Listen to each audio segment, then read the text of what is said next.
while we were planning this conference, we had to squeeze it in between Rosh Hashanah and September 11th. And we're in New York City, so September 11th has had a profound impact on our city.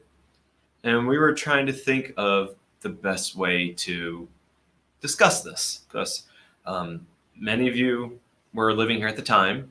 I'm sure many of you weren't also, but a lot of you, lifelong New Yorkers, you were here. Definitely had a profound impact and changed the whole country, changed the world, but it happened here in our city.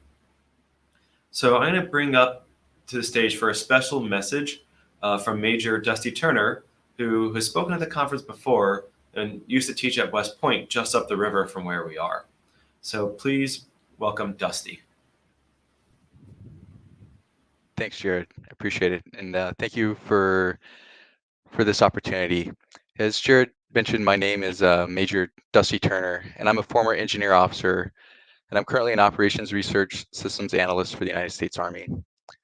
I, as a junior in high school, on a warm Tuesday morning in the small town of Center Point, Texas, was sitting in my American history class when my teacher turned on the television to reveal a burning tower. We all soon learned shortly that our nation was under attack and almost 3,000 Americans would lose their lives due to acts of terror that day. Many of you as well may have been personally or more personally affected by the events on 11 September 2001. Perhaps you can recall exactly where you were or what you were doing the moment that you heard that a plane had flown into one of the World Trade Towers.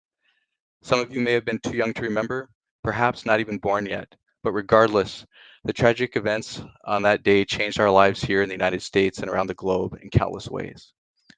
While some were passengers and others were bystanders, and many others were first responders who lost their lives, our country united around one special vow, and that was that we would never forget. And we will never forget. Tomorrow marks the 20th anniversary of that tragic day. I believe fully that it's appropriate, necessary, and healthy to look back, both personally and as a country, and remember those events and the lives that were lost on that day. Here on the map on the screen shows the hometowns of everyone who we lost that day.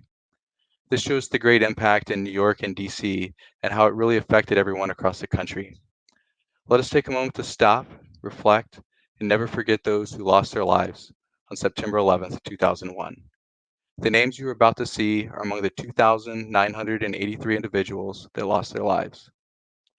Please join me in a moment of silence to remember them, their friends, their families, and the ones that they love that they left behind. Let us never forget. Thank you.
Thank you, folks. I hope that you can have a moment to reflect on this as we go into lunch. And we'll see you all back here at